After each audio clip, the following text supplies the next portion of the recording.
अश्विनी शर्मा जी जम्मू से। राधे राधे। महाराज जी आपके चरणों में कोटि कोटि नमन। महाराज जी मैं भी एक किडनी फेलियर पेशेंट हूँ, इसमें कोई दो मत नहीं कि आप हम जैसे लाखों लोगों के लिए प्रेरणा स्रोत एवं मार्गदर्शक हैं। महाराज जी गत वर्ष मेरा ट्रांसप्लांट हुआ और मेरी धर्मपत्नी ने मुझे किडनी डोनेट की। महाराज जी पिछले कुछ महीनों से आपको लगातार सुन रहा हूँ और आप अक्सर कहते हैं कि मैं किसी से किडनी लेकर किसी को कष्ट नहीं देना चाहता। महाराज जी इस बात को लेकर अत्यंत दुविधा में हूँ कि मैंने किडनी लेकर नहीं, वो अर्धांगिनी का मतलब होता है हमारा आधा अंग। हम तो प्रणाम करते हैं आपकी अर्धांगिनी को, जिन्होंने वास्तविक परम धर्म का निर्वाह किया, धर्म ही नहीं परम धर्म का, अपने पति के प्राणों की रक्षा के लिए अपने प्राणों की बाजी लगा दी। धन्यवाद और प्रणाम योग्य। पर ये कोई दुखद बात नहीं है, क्योंकि दो कहने में लगते हैं। अगर पति पत्नी का भाव देखा जाए तो एक ही है, कहने को दो तन है, एक ही है। अर्धांगिनी कहने का मतलब क्या होता है? हमारा वाम अंग है। तो इसमें अच्छा, हमारा भगवत मार्ग है। हम किसी को किंचन मात्र दुख देकर सुख होना, इससे अच्छा प्राण निकल जाए, ये स्वीकार ही नहीं कर सकते, क्योंकि हमारा लक्ष्य है सबको सुख देना। हमारे मार्ग का स्वरूप यही है, मन से, वचन से, कर्म से हमारी कोई ऐसी चेष्टा, कोई ऐसी वाणी, कोई ऐसा संकल्प न बनने पावे जिससे किसी भी जीव को दुख हो। तो और फिर हमारा भाव अलग है, आपकी गरज हो तो जिलाओ जितने समय तक हो। हम क्यों जीना चाहे?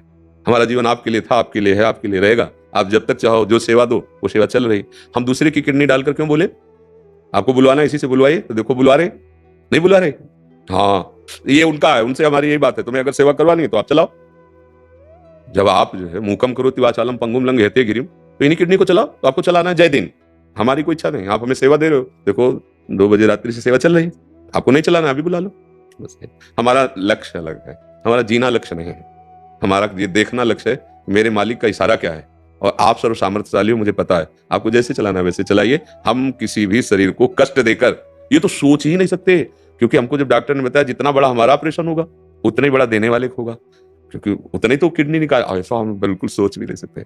जो कुछ इसका शरीर का प्रारब्ध भोगे, और राधा राधा राधा जितना पावर दे रहे उतना ही हम आप सबके बीच में बैठकर बात कर रहे हैं। बस हमारी इच्छा, हमारी भावना, हमारा जीवन, हमारी लाडली जो है, उनकी इच्छा ही हमारी इच्छा है। हमारी इच्छा का कोई अस्तित्व नहीं है। और आपको बिल्कुल परिपक्व जितने दिन शरीर है, खूब नाम जप करो और जितना बन सके अच्छे आचरण करो, दूसरों को सुख पहुंचाओ।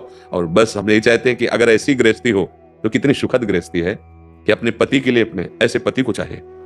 वो तुम्हारे को पूर्णता समर्थ, उसे दासी ना समझो, उसको अपना हृदय मानो। जैसे शरणागत की रक्षा की जाती है, ऐसे वो समर्पित हाथ पकड़ा है तो आजीवन मेरे पति पत्नी का संबंध बहुत मृदु संबंध है। अब जो कटुता फैल रही है ना, ये अच्छा नहीं लगता है। हमारे भारत देश की रीति नहीं है। ये कटुता फैल रही है, पहले से ही हमारे आचरण ठीक नहीं है, इसलिए कटुता फैल रही। संबंधों में नहीं, देखो माता पिता पुत्र में, पति पत्नी में, भाई भाई में इतनी कटुता फैल रही अज्ञान के कारण। थोड़ी सी बंटवारे की बात आई तो अपने सगे भाई की हत्या कर दी, थोड़ी सी बात प्रतिकूल हो गई तो पत्नी की हत्या कर दी, पति की हत्या कर दी, पुत्र की हत्या, पिता माता की हत्या। देखो ना जो संसार में क्या हो रहा है, यही बुद्धि भ्रष्ट हो गई है।